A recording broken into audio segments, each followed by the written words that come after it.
pala na di pala na-on ang camera. Ay, update tayo. Good morning to everyone. Update tayo sa weather natin ngayong umaga. So, beautiful ang weather natin. Tingnan natin ha. Sige oh.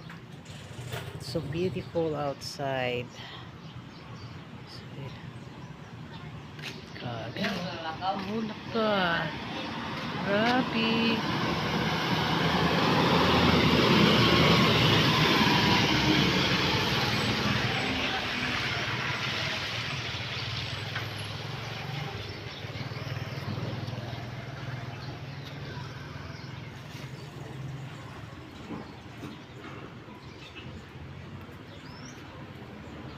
Tingnan natin bugas natin. Tingnan yung bugas. Okay na ngayon, nagmumura ng bugas eh.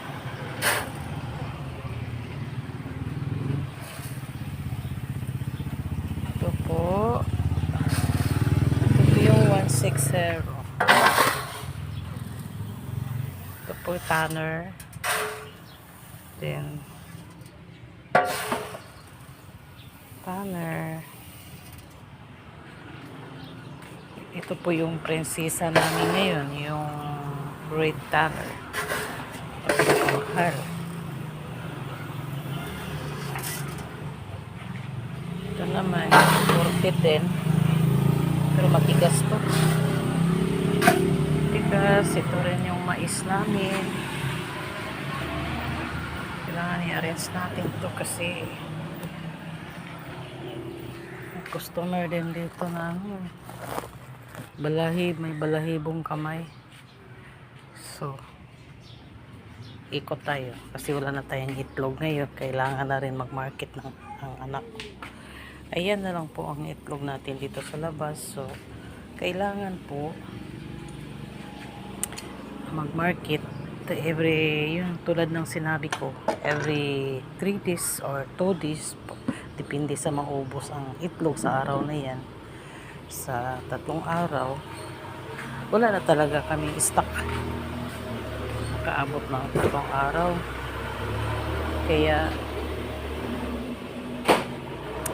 sanawa ko sa kasi parang sa tingin ko, parang napapagod na siya sa pag ma-market kasi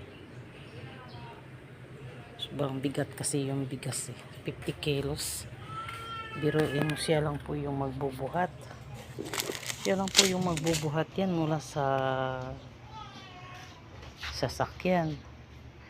Pero pag doon sa tindahan, sa pinagmula ng bigas, mayroon naman mga kargador doon, yung mga karga boy, yung mga tauhan doon, yun ang nagbubuhat. Pero pagdating dito sa bahay, tindahan, siya na po yung nagkarga. Tulad nito, sobrang bigat to, 50 kilos to 50 kilos yan.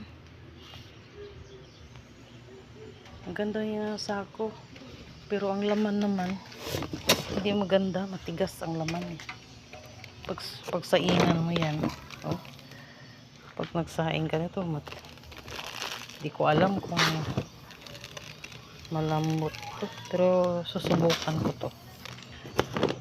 Sasaingan ko yan. Hindi pa kami naglabas nito eh, magbenta. Diyan pa lang yan, naka-stack pa lang yan. Kasi habang ito naman yung kuha ko, yan ang nagmura. Yan po ang nagmura ngayon. Ito segunda din ito sa segunda din ito sa pulang bigas. Oo, ito naman yung 53 namin. Tanner to eh. Bigas ng Pilipinas. Tulad din yung pula.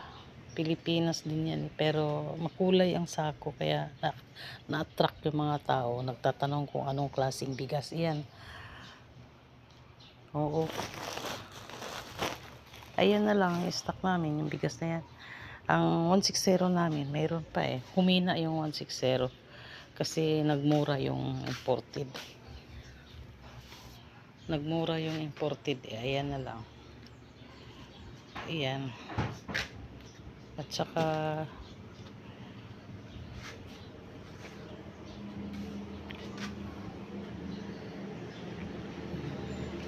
pula namin, tatlo na rin. Tatlo na lang din yung pula namin. So,